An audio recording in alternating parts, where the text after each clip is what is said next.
Oke ya, jadi sekarang ini ada dua. Kalau berdasarkan undang ini sudah di di Perma nomor 6 tahun 2018 itu untuk menengahi sebenarnya, artinya biar nggak bingung di Undang-Undang Administrasi Peratun atas upaya hukum administratif baik keberatan atau banding dibawanya ke Pengadilan Tinggi Tata Usaha Negara. Tapi menurut Undang-Undang Administrasi Pemerintahan kok dibawanya ke Pengadilan Tata Usaha Negara bukan Pengadilan Tinggi gitu. Yang benar yang mana? Nah, Perma yang akhirnya bilang sesuai dengan ketentuan di administrasi pemerintahan juga, Undang-Undang Administrasi Pemerintahan, garis besarnya nanti teman-teman baca sendiri nih, saya udah print screen-nya. Saya udah print, ya, saya print screen ini, saya crop-cropin aturannya.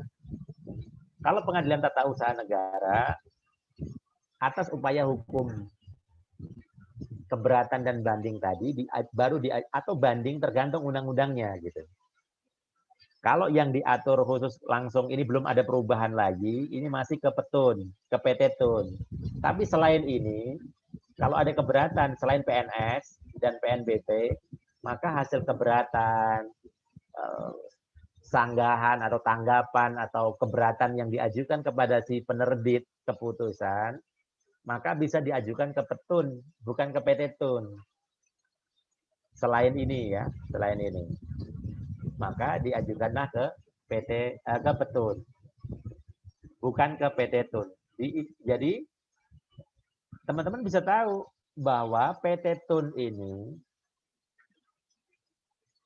saya ulang, hasil putusan tadi kan upaya administratif nih, upaya administratif nggak terima dibawa ke PT Tun. Masih ada ke-nya nih, hasil keputusan administratif, keberatan dan banding itu pasti ada ke-nya, keputusan. Kemudian dibawa ke Petun. Hasilnya nanti putusan.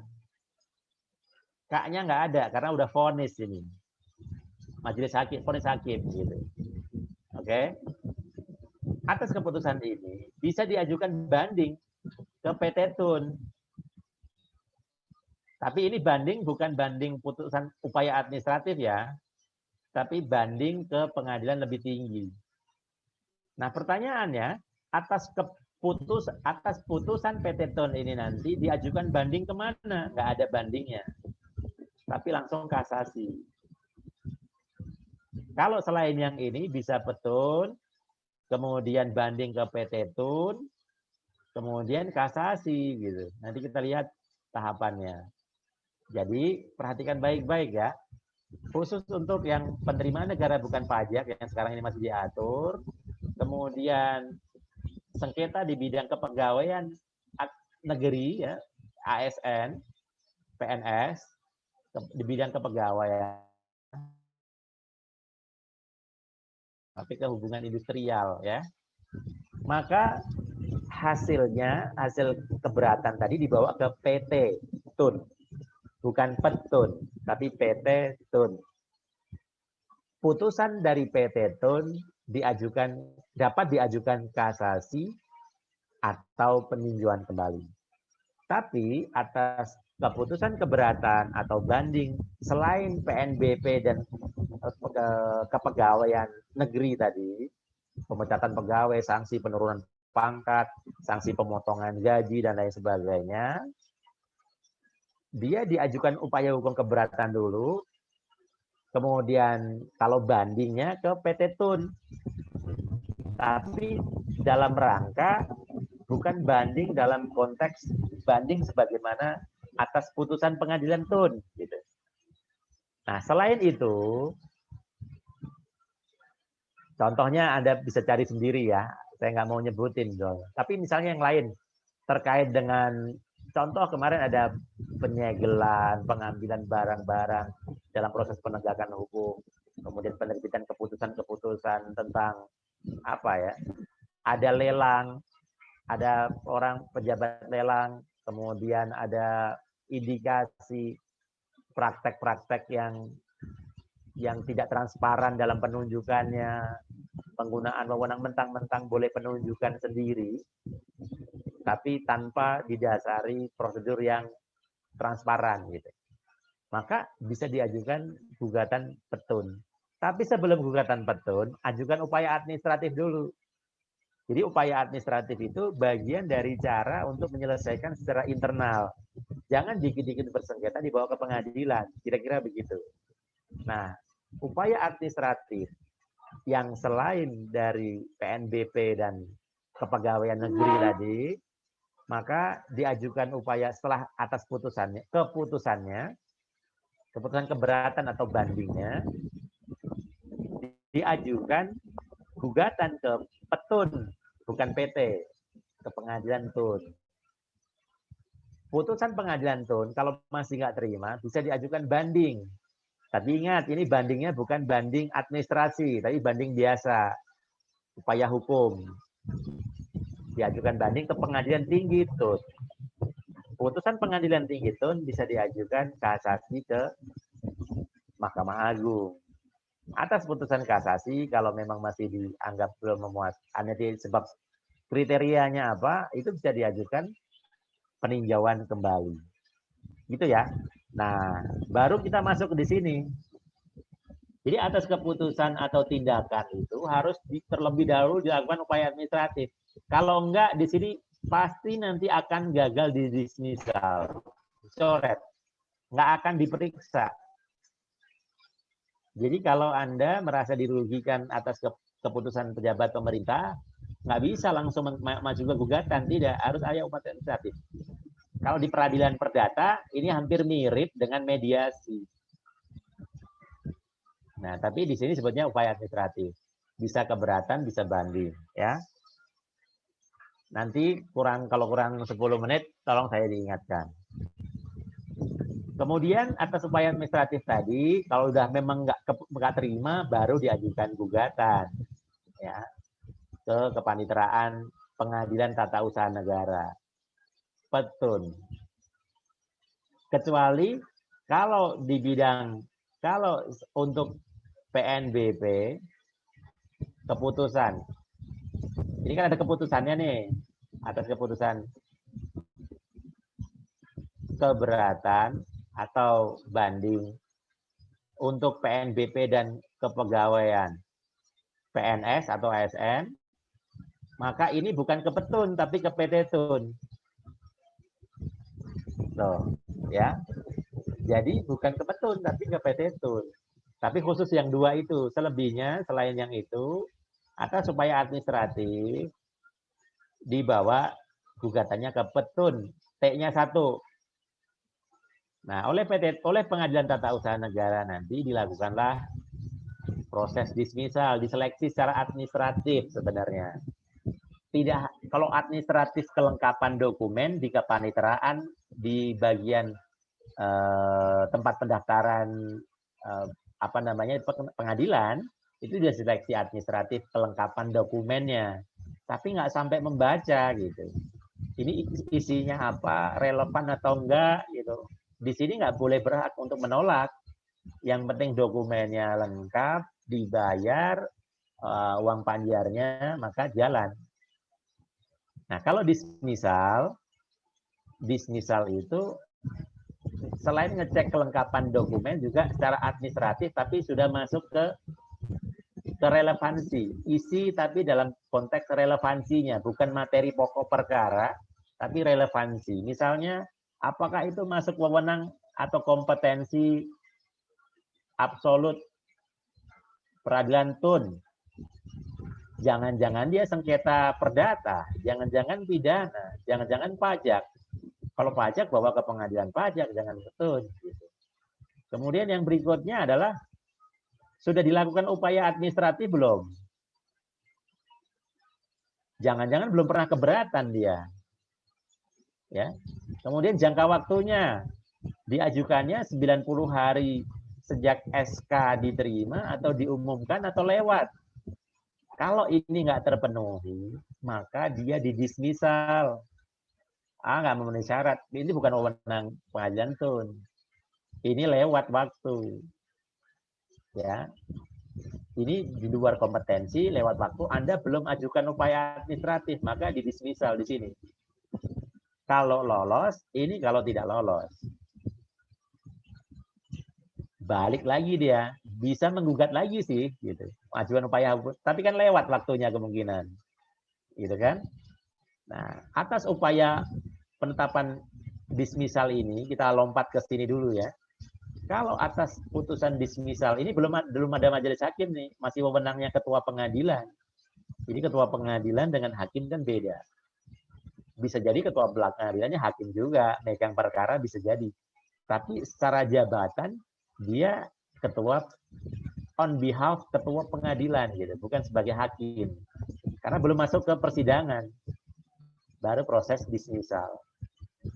Kalau ternyata si penggugat tadi merasa nggak terima, karena saya belum sampai 90 hari, belum lewatin. Atau kalau ngelewatin karena force major, saya nggak tahu pasti pengumuman saya nggak sampai, atau suratnya nggak saya terima. Saya udah upaya administratif kok misalnya. Atau ini wewenang pengadilan TUN ini, bukan pengadilan pajak, bukan pengadilan perdata, bukan pengadilan hubungan industrial gitu. Maka ajukanlah perlawanan. Akan diperiksa oleh majelis hakim, diperiksa dengan acara singkat ya. Jadi hukum acaranya itu ada acara biasa, ada cepat, ada singkat. Nah, singkat ini hanya digunakan jika atas perlawanan putusan dismisal, penetapan dismisal oleh ketua pengadilan dilawan oleh pihak yang digugurkan tadi, yang digagalkan prosesnya di dismisal tadi, di dis gitu ya. Itu dengan acara singkat, nanti putusannya apakah dikabulkan perlawanan tadi atau tidak. Atas perlawanan atas dismisal tadi. Ini belum berkas pokok perkaranya disimpan dulu. Ini hanya ngelawan karena dia dianggap tidak memenuhi syarat. Gitu.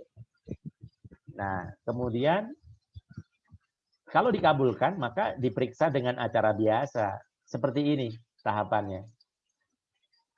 Ya, jadi ternyata iya salah kemarin pas penetapannya dan seterusnya. Ternyata majelis hakim bilang oke, diterima deh karena itu force major. Oke, setelah dalam argumentasi dikemukakan segala macam bahwa ini masuk ranahnya peradilan TUN, bukan peradilan yang lain, masuk kompetensi absolutnya TUN, maka dikabulkan. Tapi kalau ternyata tidak bisa meyakinkan majelis hakim di sini dalam pengadilan acara singkat, maka upaya perlawanannya tadi ditolak dan tidak boleh ada upaya hukum atas putusan ini. Udah gugur nih, lewat. Jadi hati-hati tentang jangka waktu, upaya administratif, karena keburu lewat waktu kalau ngelewatin ini, gitu ya. Nah kalau balik sini nggak cukup waktu, ajukan upaya perlawanan atas dismisal, putusan dismisal. Kalau diterima, maka diperiksa seperti acara biasa, dengan acara biasa. Habis salah satu yang membedakan tadi kan ada pemeriksaan persiapan nih. Sebelum masuk ke pokok persidangan, salah satu ciri dari peradilan tata usaha negara adalah ada tahapan yang namanya pemeriksaan persiapan. Ini majelis hakim, sudah ada majelis hakim nih, harus bersifat aktif di sini. Kenapa? Karena dalam peradilan TUN ini kan yang berhadapan warga negara versus negara, nggak seimbang kedudukannya. Warga negara mana bisa dia maksa minta surat keputusan, dokumen pendukung segala macam, dasar penerbitan SK-nya apa, mana hasil pemeriksaannya dan seterusnya. Hasil penelitian lapangan, kenapa izin usaha saya nggak diterbitkan misalnya. Kenapa nilai penetapan PNBP saya sekian, mana dasarnya, hitung-hitungannya mana. Dia kan nggak punya kekuasaan untuk minta, maka hakim aktif. Dia bisa memerintahkan kepada negara untuk menyerahkan dokumen-dokumen tadi dalam proses pemeriksaan persiapan tadi. Suruh melengkapi. Warga negara kan tidak semuanya terdidik, walaupun bisa diwakili advokat, tapi kan tidak wajib. Tapi kalaupun biar lancar diwakili pengacara. Tapi kalau ada yang kurang data dokumennya, dilengkapi di sini. Hakim berperan aktif di situ. Beda kalau dengan perdata. Perdata kan sesama warga negara. Ya. Nah, ada pemeriksaan persiapan. Kemudian dilakukanlah persidangan. Nah, ada satu kondisi lagi. Ini silakan nanti Anda rangkai baca baik-baik bagan ini, kemudian rangkai ya. Dari proses dismisal tadi, ada yang tidak lolos, ada yang lolos. Karena memenuhi syarat semua. Kelengkapan administratifnya lolos, dari sisi kompetensi memang wewenang pengadilan tun, tidak lebih dari 90 hari diajukannya sejak keputusan diterbitkan atau diumumkan atau dia tahu gitu. Karena kan tidak semua orang terima SK yang dirugikan. Dari keputusan untuk menentukan wilayah ini sebagai daerah pembangunan apa misalnya, yang berpotensi menimbulkan polusi misalnya, dan lain sebagainya, bikin kemacetan, bikin air tanahnya nanti akan berkurang dan lain sebagainya misalnya. Kan SK-nya dia nggak terima, tapi 90 hari sejak keputusan disampaikan atau diberitahukan atau diketahuinya, maka dia bisa mengajukan dalam jangka waktu 90 hari itu. Kalau lewat, maka dismisalnya gagal dia. Nah, dia nanti bisa membuktikan, saya baru tahunya sekarang kok, gitu misalnya. Nah, itu bagi yang lolos, itu pun ada dua kemungkinan. Akan diselesaikan dengan acara biasa oleh majelis hakim, dan dengan acara cepat. Ini jangka waktunya cuma 14 hari. Bentar-bentar nih, 14 hari di proses pembuktiannya. Jadi acaranya sangat cepat. Dia bisa pada saat mengajukan gugatan, disertai di dalam gugatan itu permohonan untuk nanti diperiksa secara dengan acara cepat. Bisa juga permohonan ini terpisah dari gugatan. Dalam hal apa gugatan atau penggugat bisa meminta untuk diselesaikan secara acara cepat dengan acara cepat? Jika dia bisa membuktikan, jadi masalah membuktikan atau tidak kan nanti di pengadilan oleh ketua pengadilan nanti akan ditentukan apakah memang layak diperiksa. Dismisalnya udah lolos nih, apakah dia akan diperiksa acara biasa atau cepat? Nggak perlu acara persiapan gitu, dan proses pembuktiannya pun cepat, sederhana gitu. Jawaban para pihak pun tidak lebih, masing-masing tidak lebih dari 14 hari gitu. Nah, hakimnya hakim tunggal. Kalau di sini kan majelis hakim lebih dari satu, ganjil jumlahnya, lazimnya 3 gitu ya. Nah, kalau ini hakim tunggal, nggak pakai pemeriksaan persiapan seperti ini karena udah lengkap datanya dan ada alasan yang darurat. Maka si penggugat harus bisa membuktikan alasan kedaruratan tadi. Misalnya apa? Jika ini ada kaitannya dengan ini. Asas. Nah, ini pengujian hakim bersifat ekstung atau ada kaitannya dengan sifat keputusan. Nah, ini dia. Sifat keputusan dari ketun, keputusan tata usaha negara, atau keputusan administrasi pemerintahan, keputusan administrasi negara, atau keputusan administrasi pemerintahan. Yang ini disebut dengan keputusan. Oke. Sifatnya berdasarkan asasnya, keputusan pemerintahan ini dianggap benar sampai dapat dibuktikan yang sebaliknya. Saya tulis. Dianggap benar sampai dengan dapat dibuktikan yang sebaliknya. Artinya apa? Keputusan tata usaha negara, keputusan administrasi negara, keputusan administrasi pemerintahan, dengan telah diterbitkannya keputusan tadi, maka demi hukum, berdasarkan asas presumptio iustai causa ini, dia langsung berlaku. Walaupun ada orang yang mengajukan upaya hukum. ada orang yang mengajukan keberatan, banding, jadi langsung bisa dilaksanakan gitu. Berdasarkan asas presumptio iustae causa, maka dia berlaku sampai ada dibuktikan bahwa keputusan tadi salah. Jadi langsung bisa dieksekusi, bisa dijalankan.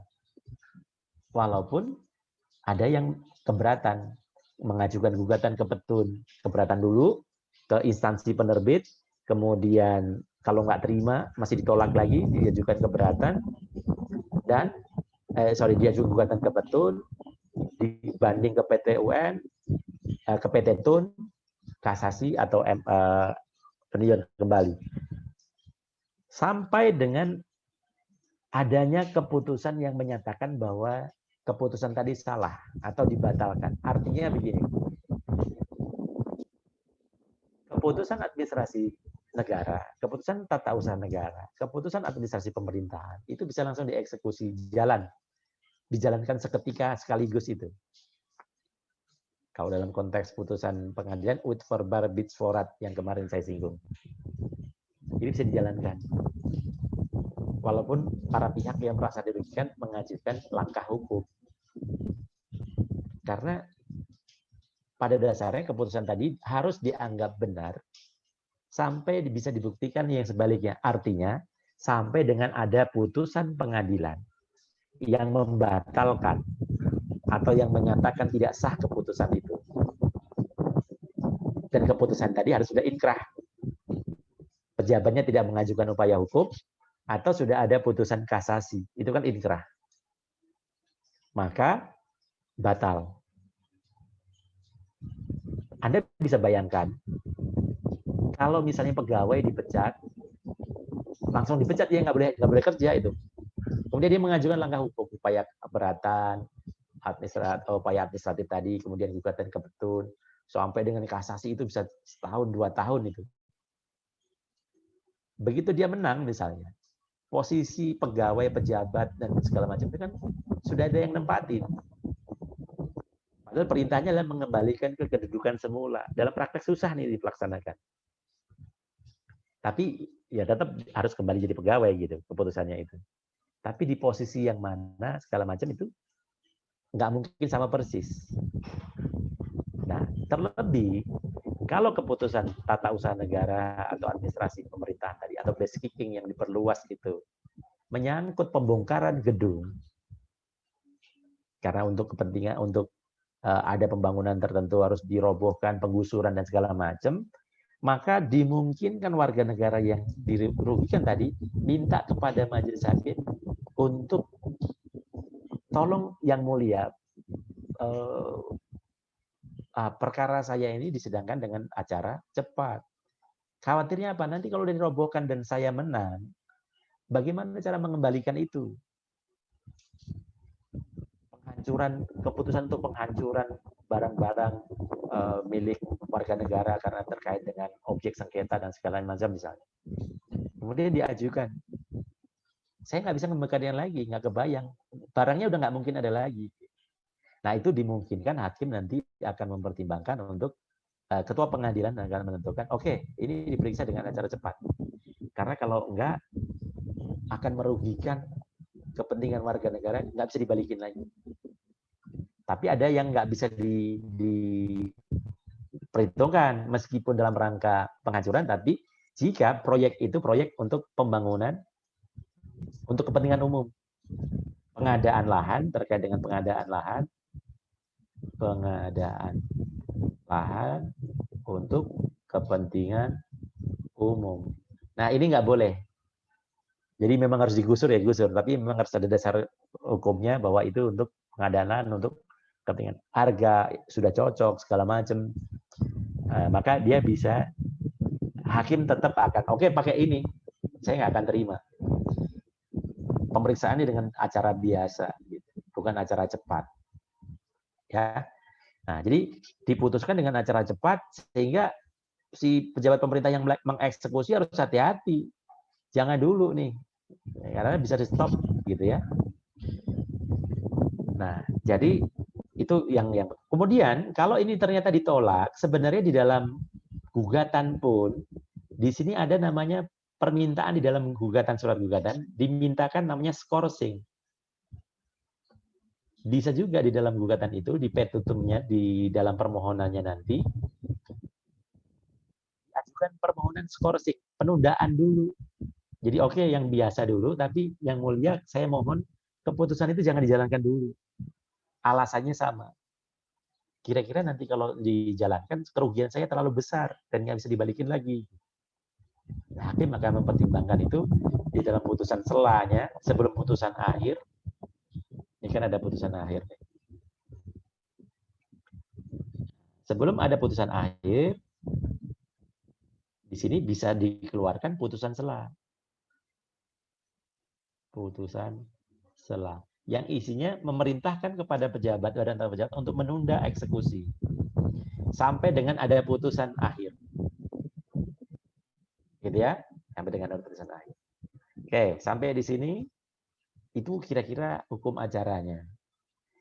Kemudian saya lanjutkan sedikit, nanti saya tegaskan mengenai bedanya banding di upaya administratif dan di upaya hukum atas putusan pengadilan.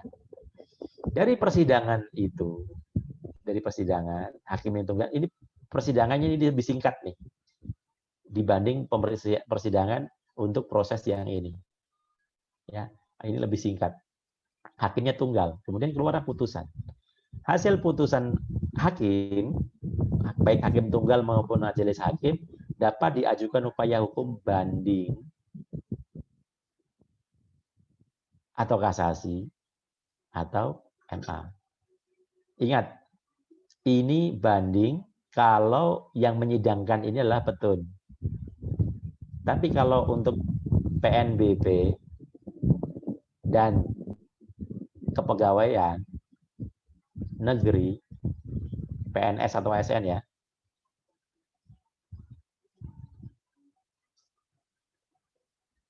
ASN, maka prosesnya di sini kan ke PT Tun.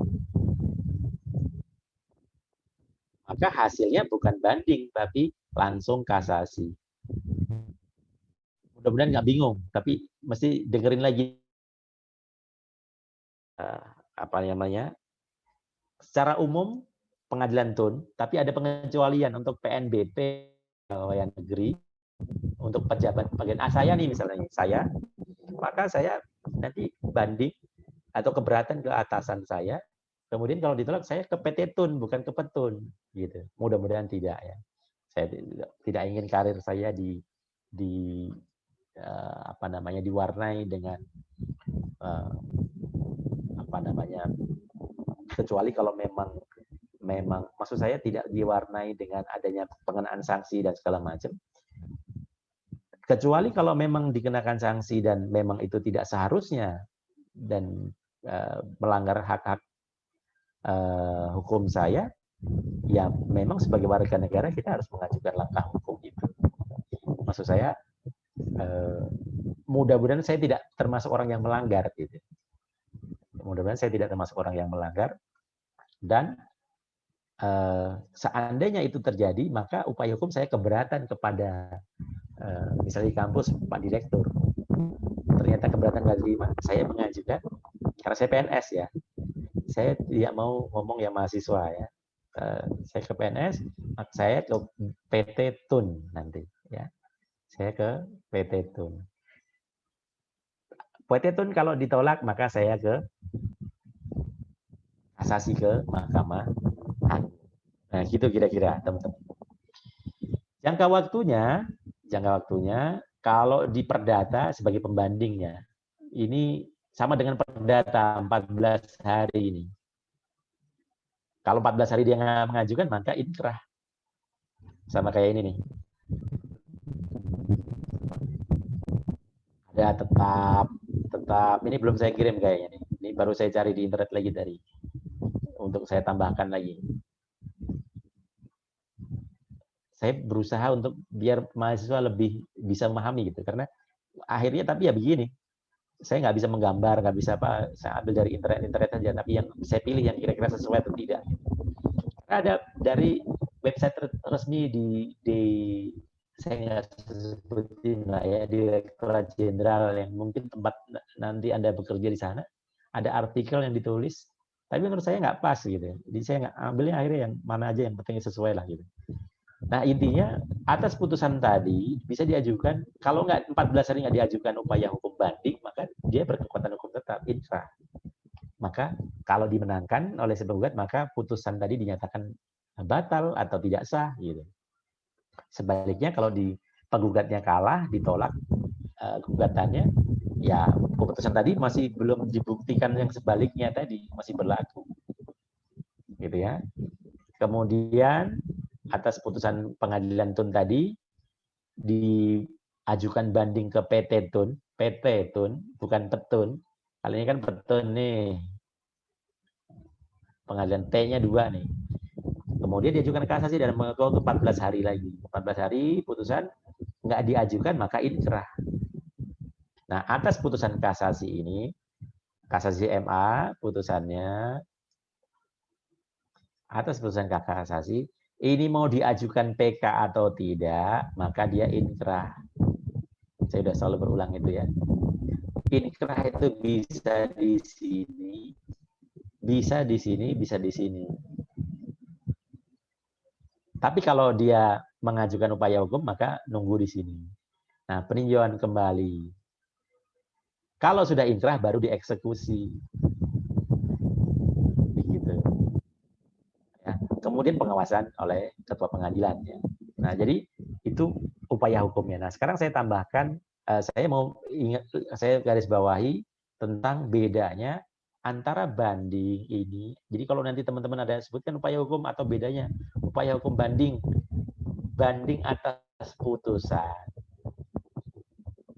banding atas putusan, dan di sini itu beda. Di sini ada 2, kalau nggak keberatan, ya banding. Kalau di sini bandingnya banding sebagai upaya administratif. Ini non litigasi ini. Belum masuk ke pengadilan. Tergantung undang-undangnya mengatur nyuruh banding enggak.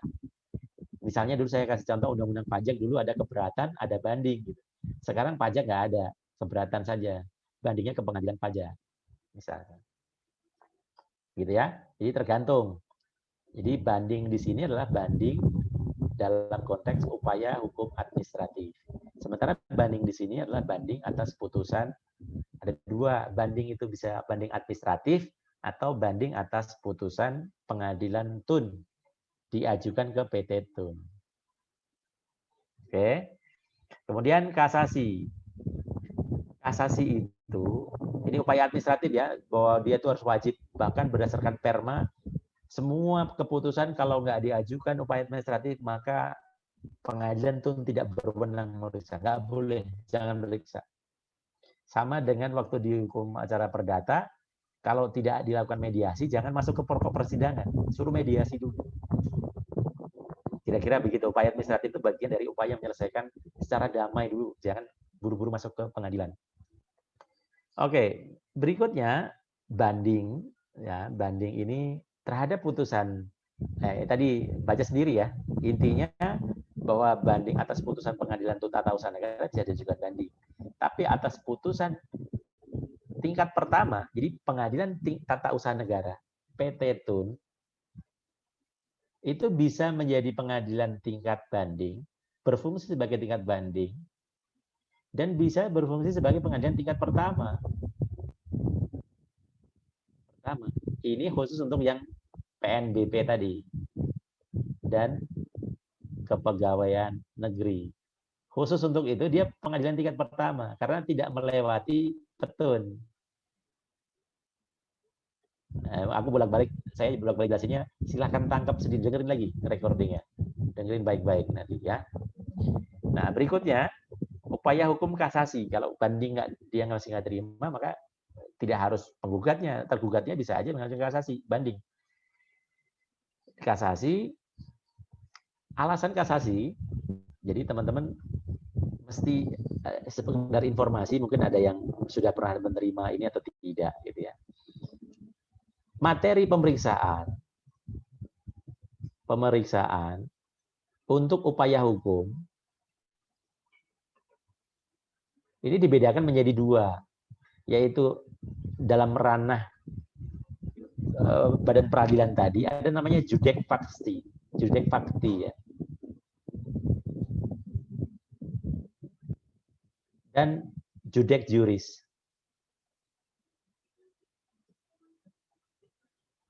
Judek faksi itu artinya tugasnya hakim dalam memeriksa satu perkara yang diajukan kepadanya, rentang atau ruang lingkup pemeriksaannya itu berkaitan dengan fakta-fakta hukum yang terjadi, fakta-fakta persidangan, fakta-fakta yang dikemukakan para pihak, yang muncul di persidangan, termasuk ahli dan segala macam. Dia memperhatikan fakta hukum. Tapi kalau judek juris tidak. Jadi meskipun teman-teman dalam berbagai materi tentang hukum dijelaskan upaya hukum dari pengadilan tingkat pertama di pengadilan negeri atau pengadilan tun, banding di pengadilan tinggi negeri maupun pengadilan tinggi tun, kemudian kalau nggak terima lagi ke kasasi, seolah-olah kan hanya jenjangnya saja yang beda, tapi sesungguhnya materi pemeriksaannya beda. Kalau di pengadilan tinggi, memang dia bisa mengulang pemeriksaan dengan masuk ke materinya lagi. Mungkin ada materi yang terlewat, hakim tidak memperhatikan fakta persidangan, dianggapnya begitu. Tapi begitu ke kasasi, alasannya bukan lagi tidak boleh pakai fakta-fakta persidangan. Karena hakim agung di Mahkamah Agung dalam memeriksa kasasi, dia tidak lagi memeriksa materi sengketa, tidak fakta-fakta persidangan, tapi soal penerapan hukumnya. Aspek judek jurisnya, hakim sudah bertindak benar atau belum terkait wewenangnya. Dia melampaui wewenang nggak? Itu pengadilan perdata kalau diselesaikan tun. Jadi hakim di tingkat pertama atau banding, kata hakim agung di Mahkamah Agung, dia bilang di kasasi, ini hakim salah wewenang, ini bukan wewenang tun nih, harusnya perdata. Ini bukan pidana nih, harusnya perdata. Ini bukan perdata, harusnya tun nih. Ini bukan tun, harusnya pengadilan hubungan industrial nih. Itu hakim agung Mahkamah di terkait kasasi itu wewenangnya objek pemeriksaan itu terkait dengan itu. Hakimnya salah wewenang nggak? Melampaui wewenang nggak? Kemudian salah menerapkan atau melanggar hukum yang berlaku. Oh, pakai pasal yang salah. Hakim menggunakan pasal itu kan perbuatannya begini, kan objeknya begini. Namanya juga manusia gitu kan. Atau lalai memenuhi syarat-syarat yang diwajibkan oleh peraturan perundang-undangan yang menyebabkan kelalaian itu dengan batalnya putusan yang bersangkutan. Contohnya, hakim, ini jarang karena sudah pakai template ya, tidak mencantumkan irah-irah di dalam putusannya demi keadilan berdasarkan ketuhanan yang Maha Esa. Nggak ada itu di putusannya, maka bisa dibatalkan oleh Mahkamah Agung. Jadi Mahkamah Agung itu biasanya objek yang sengketanya lah para pengajuan yang mengajukan kasus harus diperkuat argumentasinya ini. Bukan waktu hakim tidak memperhatikan fakta persidangan, tidak. Tapi salah menerapkan hukum, pasalnya harusnya bukan itu, dan sebagainya. Kalau wewenang biasanya di pengadilan tingkat pertama dan banding itu sudah dibawa habis-habisan di sana berjuang. Biasanya perjuangan itu keras di waktu kasasi itu di sini. Selebihnya peninjauan kembali.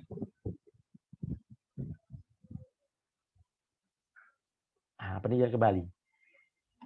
Peninjauan kembali kita sering juga orang kan menganggap sama, kalau nggak terima banding, kemudian kasasi, kemudian kembali. Padahal objeknya berbeda. Tidak semua bisa diajukan. Artinya boleh saja, tapi kemungkinan mesti hitung-hitungan. Kira-kira dikabulkan nggak PK saya? Jangan sampai cuma keluar biaya, waktu, segala macam.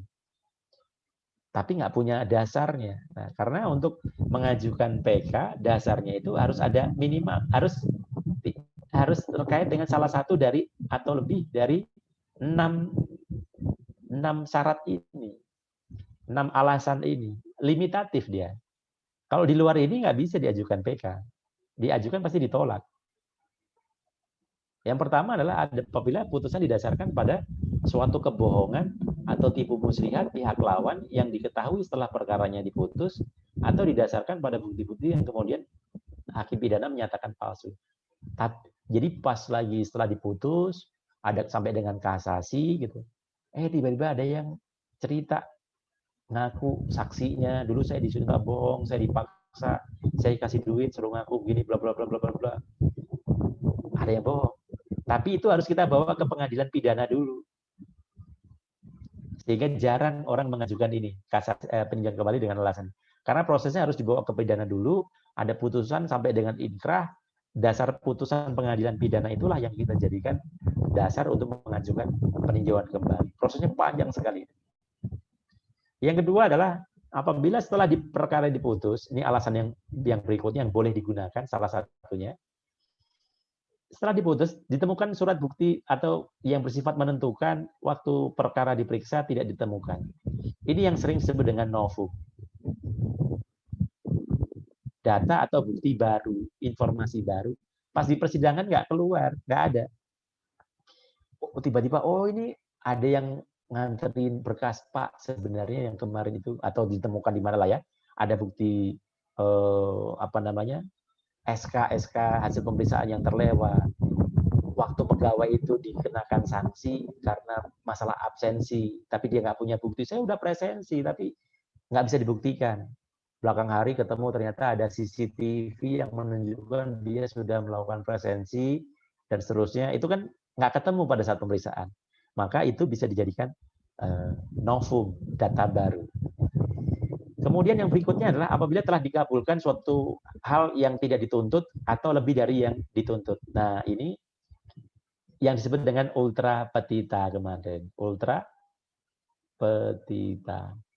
Hakim memutuskan perkara melebihi apa yang diminta.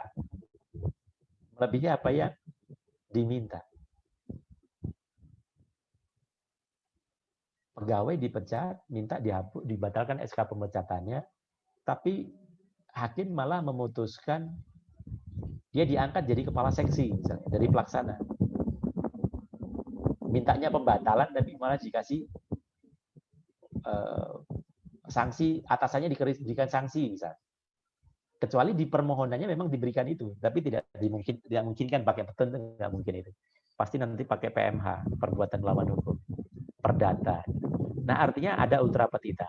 Nah, ingat, saya mau garis bawahi, khusus petun, khusus peradilan tata usaha negara, ingat ya ini, dia punya hakim punya yang namanya, ada asas yang namanya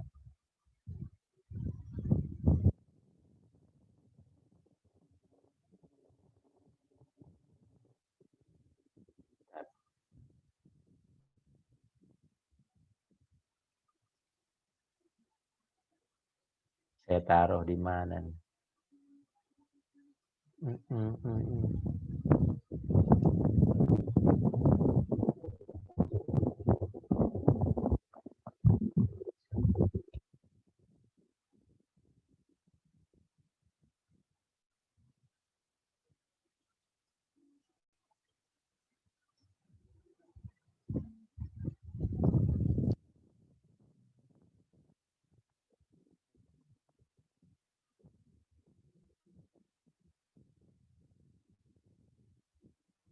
Nah, ini kayak begini nih harus dilengkapi ya dengan jawaban yang tadi.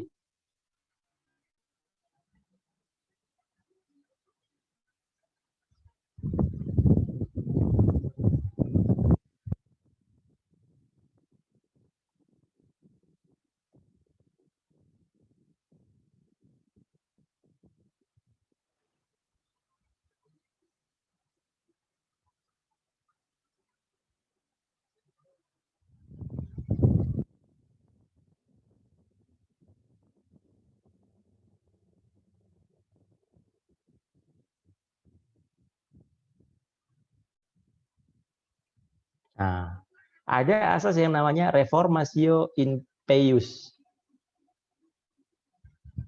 Putusan tidak boleh ultra petita, namun dimungkinkan adanya suatu amar putusan yang justru tidak menguntungkan penggugat. semacam ultra petita, tapi merugikan si penggugat.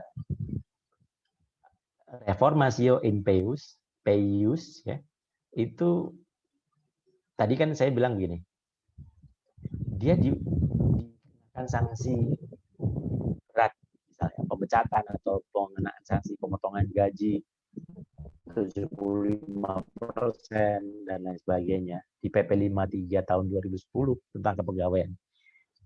Minta supaya SK-nya dibatalkan. Tapi hakim ternyata malah di putusannya di pengadilan Tun, di pengadilan tinggi Tun, di kasasi tidak membatalkan itu. Malah memberikan putusan yang menguntungkan si penggugat melebihi apa yang diminta. Jadi khusus petun itu ultra petita boleh, bukan ultra petita namanya. Ultra petita secara umum di peradilan setiap, kecuali pidana juga boleh. Ultra petita itu di pidana boleh, perdata nggak boleh. Ya, hakim memutus lebih tinggi dari tuntutan jaksa itu boleh di pidana. Karena dia melihat di fakta persidangan, ini orang jahat bener, kenapa dituntutnya sekian tahun. Maka hakim memutuskan melebihi apa tuntutan jaksa itu boleh. Di perdata nggak boleh. Di tun juga nggak boleh. Tapi kalau malah boleh. Reformatio in peius. Reformatio in peius. Misalnya di SK itu si pegawai dapat sanksi berat, tapi berupa pemotongan gaji dan segala macam. Penurunan pangkat dari pejabat eselon 3 ke eselon ke jadi pelaksana gitu. Putusan hakim nanti di pengadilan Tun, pengadilan tinggi Tun, atau di kasasi di MA atau peninjauan kembali dijadikan dasar. Jadi instansinya mengajukan PK. Kenapa? Karena tidak membatalkan putusan pengadilan tinggi Tun yang ternyata dia malah jadi dianggap berjasa gitu. Saya ulang lagi ya. Ultra petita itu yang tidak boleh di pengadilan Tun sama dengan yang lain, memutuskan melebihi apa yang diharapkan atau yang diminta oleh penggugat. Itu tidak boleh, sama dengan pengadilan perdata. Tapi kalau pengadilan memutuskan justru merugikan si penggugat, itu malah boleh. Saya ulang lagi ya, tadi kecampur dengan yang ultra petita. Reformatio in peius itu adalah tadinya disangsi berat, turunkan jabatan dari eselon 3 menjadi pelaksana, dikasih menjadi pelaksana. Kemudian putusan pengadilan malah memerintahkan untuk dipecat. Karena sanksinya kurang berat itu. Karena apa yang dilakukan itu sudah bukan, kalau mau malah itu masuk ke pidana harusnya tuh. Tapi oke, karena hakim nggak mungkin mengusulkan untuk ke pidana, tapi ini harusnya yang maksimal, pecat nih. Nah itu putusan pengadilan Tun, pengadilan tinggi Tun, itu boleh. Sehingga kalau putusan yang merugikan penggugat berdasarkan asas reformatio in peius dalam hukum administrasi negara, itu diajukan PK di sini, nggak diterima. Gitu.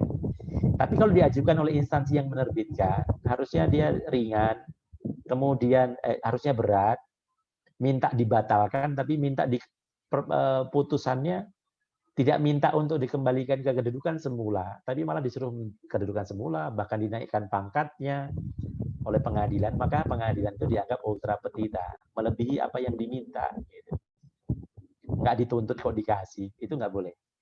Tun dengan perdata nggak boleh, pidana boleh. Tapi bedanya ultra petita dalam tun dan perdata adalah sama-sama tidak boleh, tapi ada koma ya. Dalam tun, untuk reformatio in peius itu boleh. Memutuskan bahkan melebihi hal yang merugikan, memutuskan dengan satu putusan yang lebih merugikan kepada penggugat, itu malah boleh.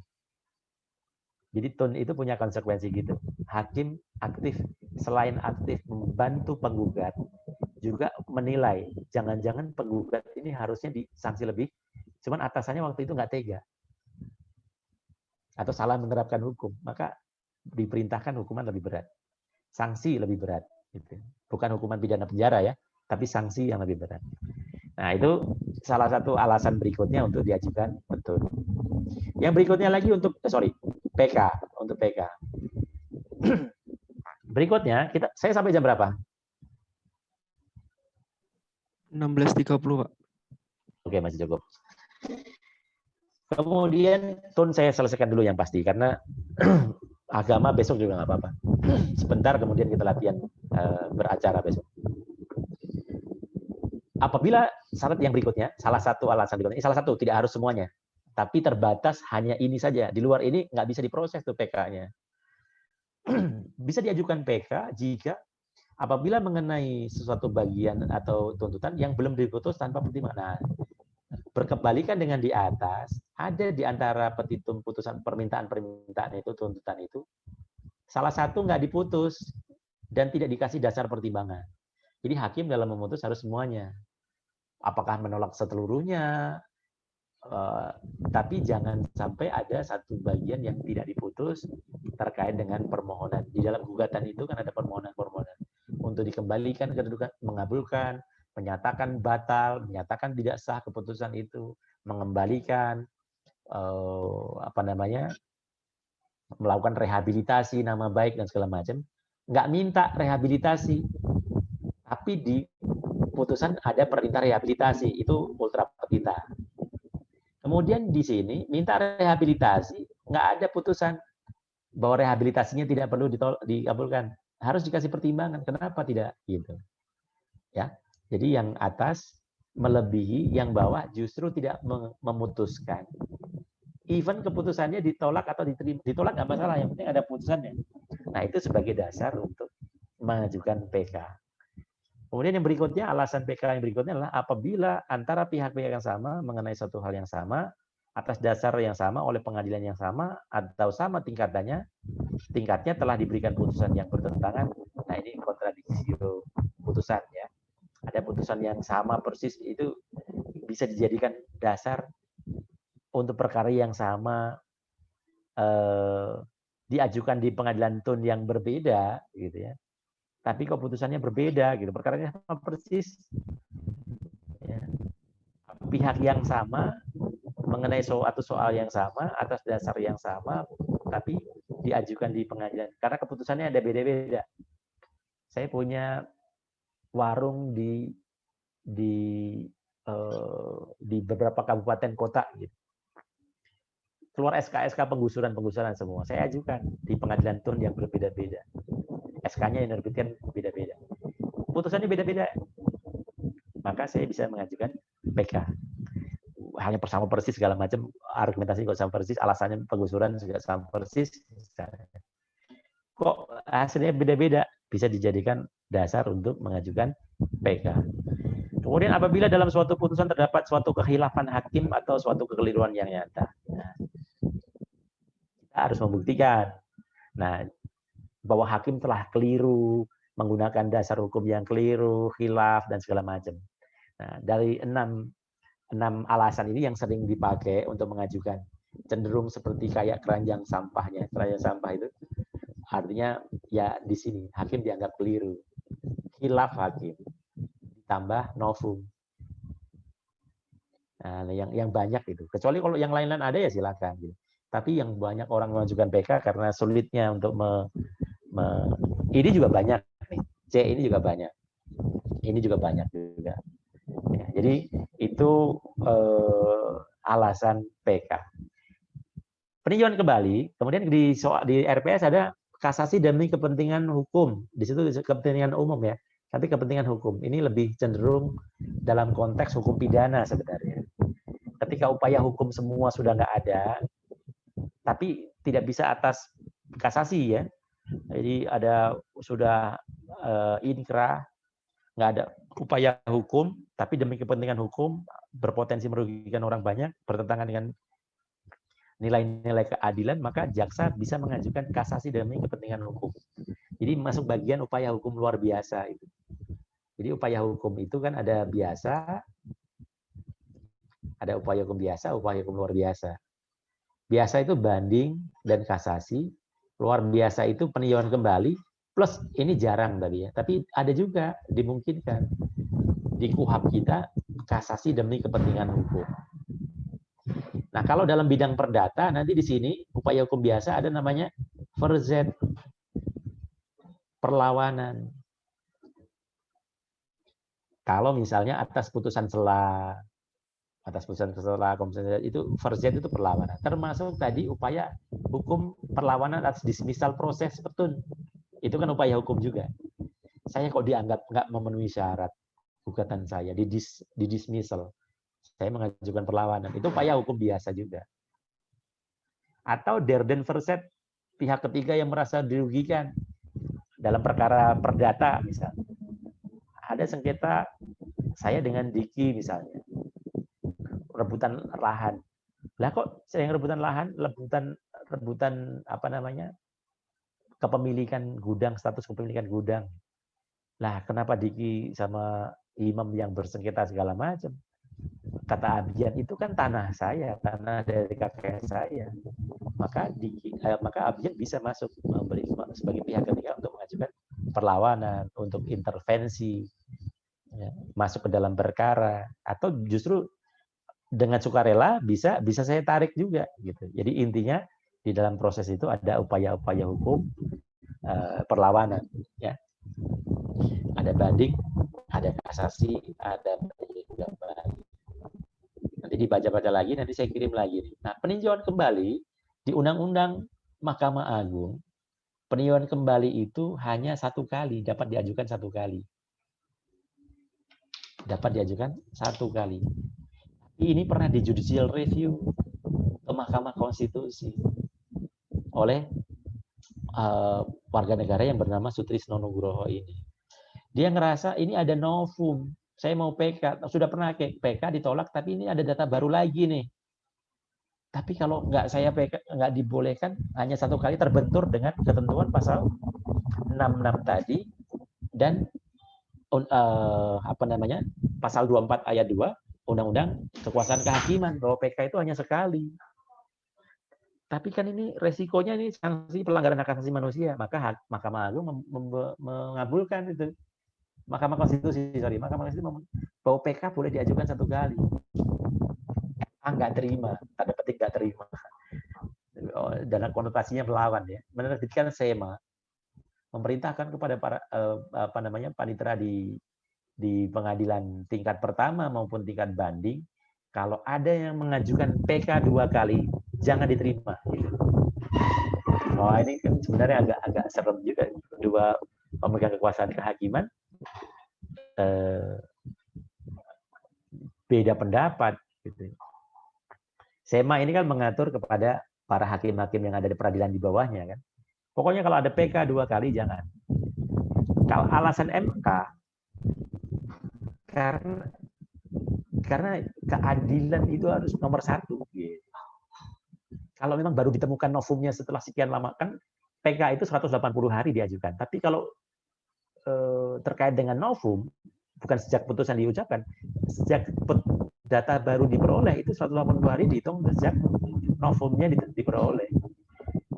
Kalau memang pada saat itu misalnya nih, dalam case, kan kita sering dengar teman-teman yang ada orang yang dipidana, setelah sekian tahun menjalani pidananya, belakangan baru diketahui ternyata dia salah tangkap.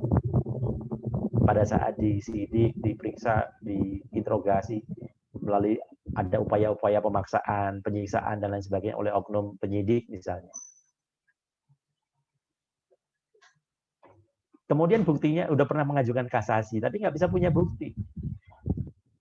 Sudah melakukan peninjauan kembali. Kemudian belakangan buktinya ada. Tapi karena terbentur pada hukum formil, dia nggak bisa mencapai keadilan. Maka Mahkamah Konstitusi berpendapat tetap harusnya boleh. Apalagi kalau misalnya menyangkut hukuman mati. Lagi proses masa menunggu eksekusi segala macam, menunggu gerasi segala macam.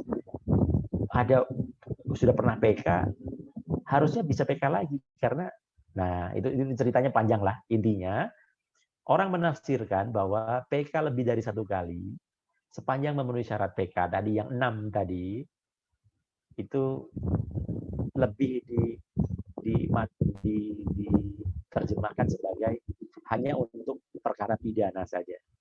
Itu pun yang memang telak banget ya, menyangkut hukuman mati, kemudian memang itu urgent, MA kemungkinan masih bisa ini menerima. Tapi kalau yang tidak, yang asal 2 kali, itu sudah diperintahkan tolak.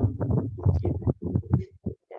Ini diputuskan tahun 2014 juga, perkara 2013 diputuskan 2014, MA nggak lama nerbitin edaran ke jajarannya di bawah, tolak kalau ada PK 2 kali. Gitu. Oke ya. Nah, sekarang saya bahas yang terakhir, peradilan agama saya bahas besok aja biar nggak numpuk terlalu berat materinya ada. Saya bahas tentang asas-asas hukum peradilan tata usaha negara. Kemarin saya bilang ada point de interest, point de action, yang artinya no interest, no action. Kalau nggak ada yang kepentingan, bagi yang tidak berkepentingan dilarang menggugat.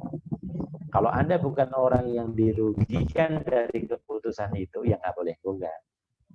Anda seorang pengacara yang hebat, tahu itu rugi, terus kemudian dia yang menggugat, ya nggak boleh. Harus orang yang dirugikan. Tapi ini juga sekarang sudah mulai sudah berkembang teori ini, bahwa tidak harus orang, tapi asosiasi orang yang dirugikan, tapi masyarakat melalui perwakilan. Melalui perwakilan misalnya walhi, ya, keputusan-keputusan wahana lingkungan hidup.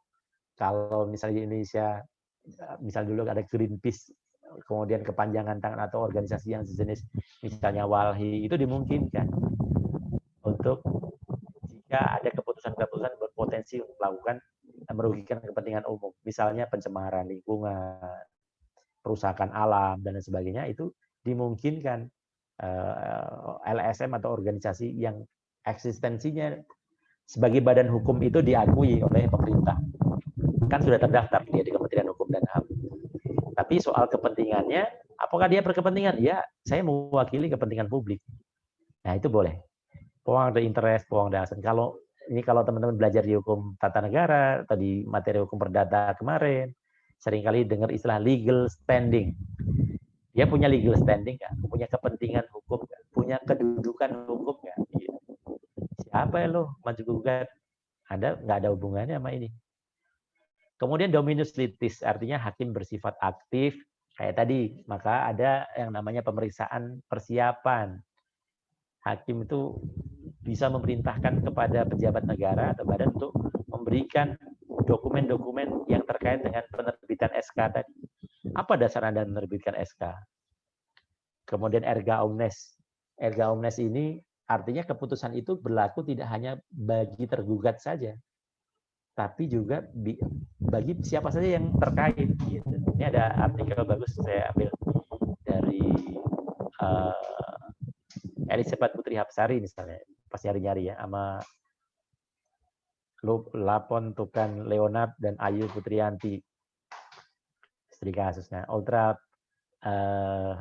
erga omnes itu artinya ketika ada keputusan atas putusan pengadilan tata usaha negara itu tidak hanya mengikat pada tergugat, tapi kalau misalnya SK itu diterbitkan soal pendaftaran tanah, ada sengketa tanah kepemilikan segala macam, maka kantor BPN harus tunduk juga terhadap putusan tadi. Misalnya KPKNL misalnya terkait dengan lelang atas tanah yang sengketa sebelum dilelang, kemudian ada putusan, maka dia juga harus terikat tunduk pada putusan itu. Jadi erga omnes itu tidak hanya berlaku pada para pihak saja, tapi pihak-pihak yang terkait. Sifatnya begitu. Tapi untuk yang sudah jelas harus disebutkan sebagai turut tergugat nanti. Kemudian presumptio iustau causa, tadi saya sebutkan bahwa ini ketun, atas ketun, atau KAP, atau KAN. Ya. Kalau ini atas putusannya. Ini sikat hakim, ini untuk mengajukan gugatan. Gitu. Kemudian nanti baca sendiri ya, di sini ada penjelasan-penjelasannya. Kalau nanti ada yang nggak jelas, tanyakan. Nah, terakhir saya mau bahas tentang, ini juga Anda baca ya, ada perluasan base kickingnya saya mau bahas ini. Yang nggak kalah penting adalah kenapa sih kita mau menggugat keputusan tata usaha negara, kapan kita bisa menggugat dan kemungkinan akan diterima atau masuk akal digugat atau tidak. Jadi jangan asal gugat saja, harus ada dasarnya. Kenapa kita menggugat? Dasarnya nanti baca sendiri lengkapnya, tapi saya mau menyoroti yang ini. Keputusan atau tindakan itu dilakukan atau diterbitkan atau dilakukan oleh penyelenggara pemerintahan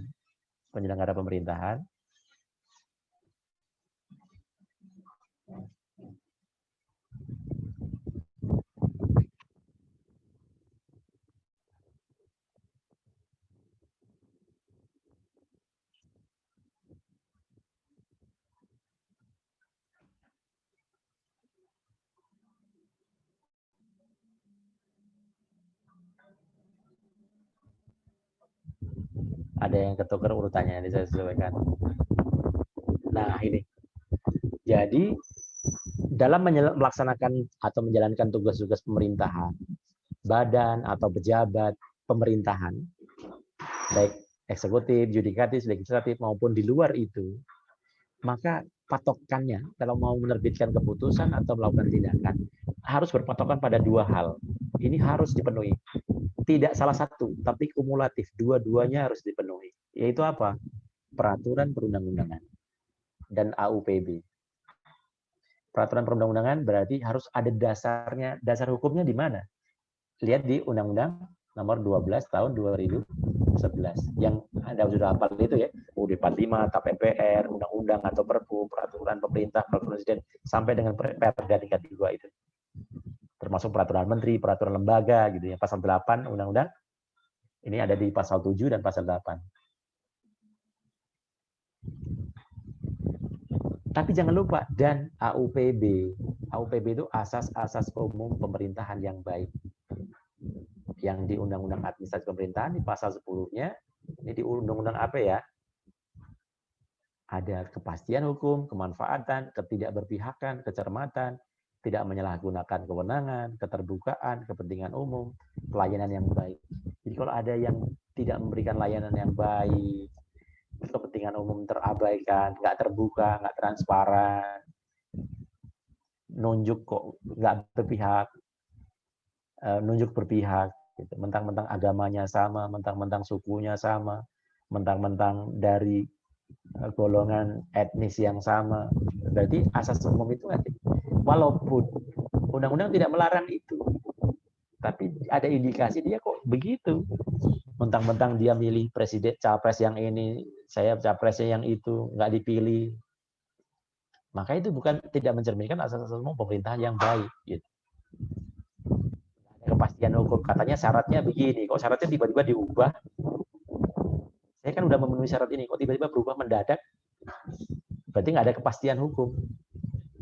Nah itu, walaupun dimungkinkan untuk berubah. Jadi kalau misalnya ada yang nanya, Usman kemarin, tiba-tiba ada aturan untuk alih pegawai misalnya. Jadi kalau alih pegawai itu teman-teman, saya ini contoh ya, kita belajar di kelas tuh objektif tuh gini, saya objektif gini. Terkait dengan TWK, oke, subjektivitas saya mungkin saya lebih setuju, saya lebih subjektif penilaian pribadi saya ke pegawai KPK. Tapi terkait pengenaan sanksi penyidik bansos yang dikenakan sanksi oleh Dewan Pengawas, saya berada di pihak Dewan Pengawas. Kenapa? Karena penyidik tadi tidak boleh penyidik itu mengumpat, mengancam, mau dijedurkan apa semua. Penyidik KPK yang kena sanksi itu nggak boleh. Ya, memang layak kena sanksi. Nggak boleh sewenang-wenang menegakkan hukum, harus sesuai dengan hukum juga. Jadi harus didudukkan pada proporsinya. Di satu sisi saya secara pribadi ya, ini penilaian pribadi, kalau teman-teman ngobrolnya nanti di luar kelas ya. Kalau misalnya Pak ini kenapa begitu? Secara subjektif, walaupun saya tidak dalam konteks, Anda juga boleh punya penilaian pribadi juga. Tapi dari kacamata hukum kira-kira ngelihatnya begitu ya. Tidak membabi buta. Kalau memang benar ya benar gitu. Salah ya salah. Dalam konteks peralihan status harusnya nggak begitu. Tapi dalam konteks dia menyidik kemudian mengancam akan menjedoskan kepalanya, membenturkan kepala ke tembok, kemudian walaupun itu hanya bluffing, ancaman teknik penyidikan, nggak boleh itu. Nah, jadi terkait dengan kepegawaian KPK aja, ada dua isu yang mesti kita. Nah, besok kita akan bahas sedikit. Saya kasih case yang real biar teman-teman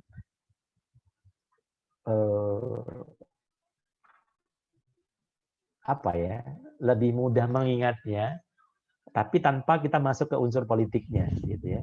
Contoh misalnya hari ini, tadinya nanti kalau ada waktu saya bahas sedikit tentang yang kemarin sempat heboh. Ini ada hubungannya dengan materi kita soalnya. Pernyataan Prof. Mahfud MD. Nanti ya, di menjelang terakhir saya bahas yang terkait sinetron itu. Beliau nonton sinetron. Saya tidak akan membahas dari sisi politiknya benar atau tidak, tapi isi statement beliau ketika bicara tentang langsung ditahan, pengakuan. Karena dulu ada yang nanya di kelas kita, Pak, kenapa di hukum acara pidana nggak ada pengakuan, Pak, nggak ada sumpah, adanya keterangan terdakwa, kenapa nggak ada disumpah? Nah itu ada korelasinya dengan pernyataan Prof. Mahfud MD. Nanti kita bahas di situnya. Saya nggak mau bahas soal sekarang lagi rame pernyataan. Nggak, kita bahas betul nggak ya dinyatakan Prof. Mahfud, mana yang betul, mana yang perlu kita kritisi dari aspek istilah hukumnya ya. Nanti. Sekarang saya lanjutkan bahwa untuk ketun, keputusan tata usaha negara, keputusan administrasi negara, keputusan administrasi pemerintah, itu kalau dia ada yang mengandung bertentangan dengan peraturan undang-undangan atau tidak sesuai dengan AUPB, maka dia dapat diajukan gugatan ke petun. Sebelumnya ajukan upaya administratif dulu, keberatan dulu ke instansi penerbitnya. Gitu ya. Nah, yang dimaksud dengan peraturan perundang-undangan ini, peraturan perundangan sebagaimana maksudnya adalah tindakan, keputusan atau tindakan tadi diambil, dia dikatakan sebagai sesuai dengan peraturan perundangan jika peraturan perundang-undangan meliputi peraturan perundangan yang menjadi dasar kewenangannya, kemudian peraturan perundangan yang menjadi dasar menetapkan atau melakukan keputusan atau tindakan. Jadi mesti ada dasar pijakannya. Dia melakukan itu, menerbitkan SK tadi, ada dasar hukumnya nggak? Apakah hanya gara-gara begini kemudian si ini kena sanksi misalnya? Ada nggak aturannya? Jangan asal main kena sanksi kalau nggak ada undang-undang yang bilang begitu. Apakah yang berhak menjatuhkan sanksi adalah kepala seksi misalnya? Oh nggak bisa, sanksi yang ini harus kepala kantor. Oh sanksi yang ini harus ada kepala kanwil. Soal kewenangan juga. Jadi undang-undangnya bagaimana mengatur, dan jangan lupa syaratnya ada dua. Jadi gini, syarat penyelenggara pemerintah yang supaya nggak digugat itu dia harus memenuhi syarat dua, kumulatif.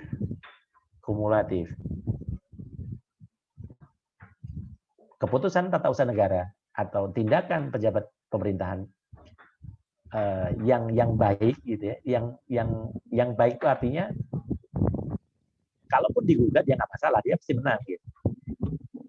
Sesuai dengan peraturan perundang-undangan. Yang kedua, sesuai dengan AUPB, asas-asas umum pemerintahan yang baik, tidak bertentangan dengan AUPB. Jadi syaratnya dua kumulatif. Tapi untuk bisa mengajukan gugatan, kita melihat dari arah sebaliknya, arah si penggugat. Kalau penggugat memandangnya pokoknya salah satu nggak terpenuhi, maka dia bisa digugat di petun.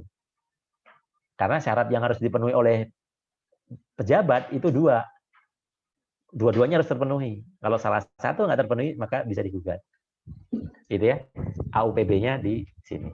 Nah, salah satu bentuk kemarin yang ini sudah saya bahas ya, pasal 53 udah ya. Yang fiktif positif sudah kan?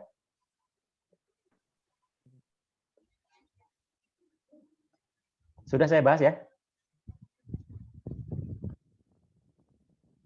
Sudah fiktif positif?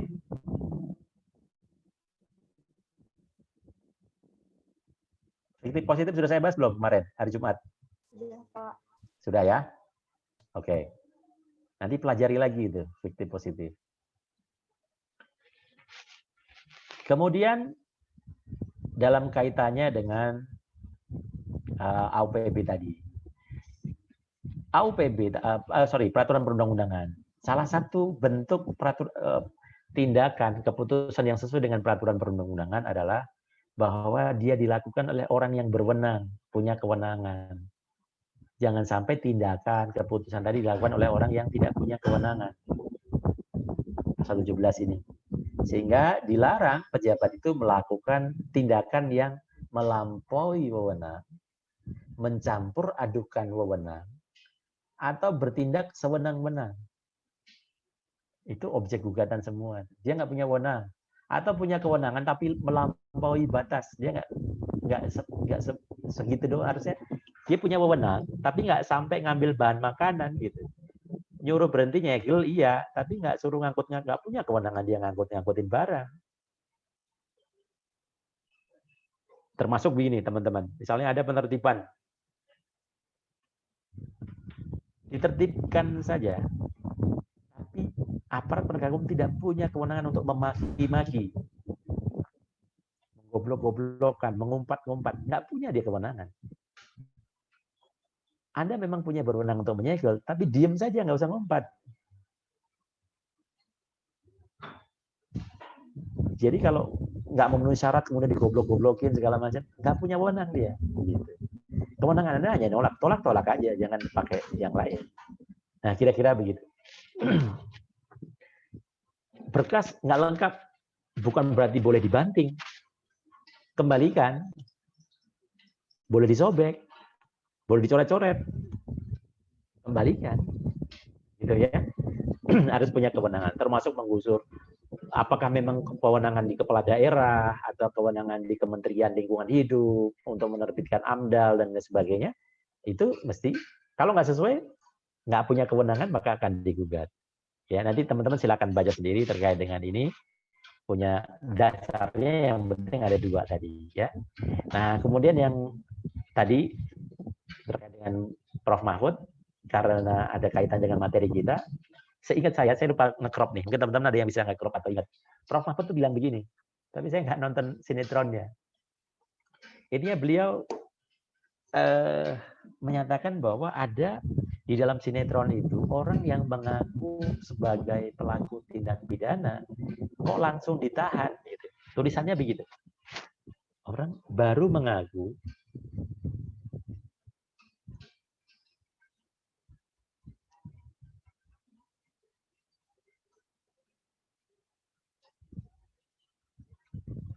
langsung ditahan. Padahal dalam hukum pidana kita, pengakuan bukan alat bukti. Pengakuan terdakwa, terpidana itu karena betul. Jawaban beliau, artinya ini kan beliau ngajak diskusi hukum. Saya menangkapnya bukan dari sisi lagi PPKM, kok beliau nonton sinetron. Enggak, saya nggak bahas itu. Dan ini betul teman-teman. Tapi ingat, beliau sendiri nulisnya, kok langsung ditahan. Nah, saya tergelitik di sini. Boleh nggak? Boleh. Kecuali kalau beliau bilang, kok langsung dipidana atau penjara. Nah, ini baru salah.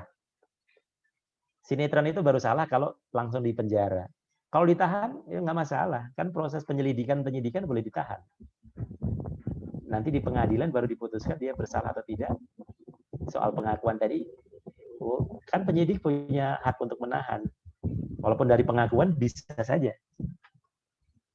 Tapi kalau penjara enggak, tuh kan. Beliau ahli tata negara, ahli hukum tata negara. Tapi kalau pidana bisa kita ajak diskusi juga gitu. Dengan segala hormat, beliau udah profesor, saya belum, jauh ya. Tapi itu yang menandakan bahwa bidang hukum itu nggak semuanya orang paham secara mendalam, teman-teman.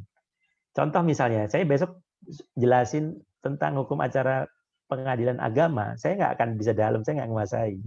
Saya teoritis, karena saya nggak pernah praktek. Dari awal saya udah pernah bilang, abang nggak ngerti prakteknya, belum pernah. Pengadilan militer, apalagi nggak banyak orang yang bisa pengadilan militer, karena memang advokat sendiri juga nggak bisa beracara di sana. Nah, jadi sebagai diskusi aja ya, pernyataan beliau. Saya sih seneng aja, karena ketika nonton, kan saya sukanya begitu. Ada berita apa, saya lempar ke teman-teman untuk didiskusikan kan. Ini dari sisi hukumnya gimana gitu. Dan Prof. Mahfud mengajak untuk ke sana gitu. Terlepas dari orang memandangnya lagi musim PPKM kok di ini. Nah, saya kalau ada beliau, saya akan diskusi, Prof. Tapi kan itu baru ditahan, bukan di penjara. Kalau di penjara, hakim memutuskan langsung di penjara, memang tidak boleh, Prof. Tapi kalau ditahan, nggak masalah. Orang ngaku, kemudian ditahan, karena khawatir menghilangkan barang bukti, khawatir keselamatannya, khawatir dia akan di orang yang pelaku sebenarnya dan segala terkait dengan dia dihilangkan, dia sendiri adalah saksi yang dihilangkan, saya pelaku, ya bisa jadi tahan, nggak masalah. Nanti putusan pengadilan jangan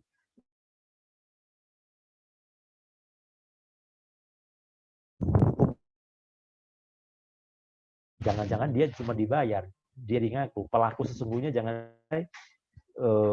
apa namanya, mampu bayar malah nggak ketangkap, yang ketangkap yang ngaku doang. Sebenarnya maksud Prof. Mahfud betul itu. Tapi beliau ada sedikit lupa di hukum acara. Tahan itu belum tentu dipidana, belum putusan. Oke, saya rasa begitu ya. Tapi saya yakin karena karakter di Twitter tuh nggak banyak, mungkin maksud beliau juga sama kayak ini ya. Jadi itu. Oke, saya rasa saya akan bahas jelas. Saya mungkin di peradilan agama nggak bisa banyak cerita karena saya nggak menguasai prakteknya ya. Artinya kendala di lapangan di peradilan seperti apa, saya nggak punya pengalaman terjun langsung. Jadi hanya teoritis saja. Baik, saya rasa begitu, kita foto sebentar.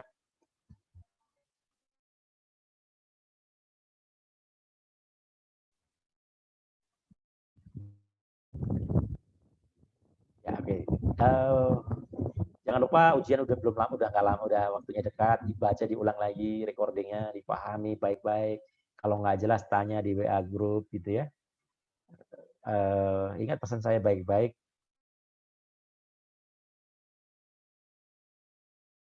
Penilaian saya naik untuk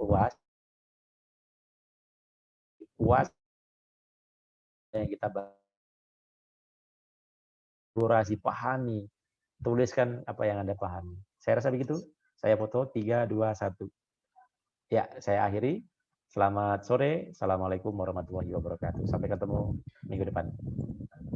Assalamualaikum warahmatullahi wabarakatuh. Waalaikumsalam Terima kasih, Pak. warahmatullahi wabarakatuh. Oke, Terima kasih, Pak.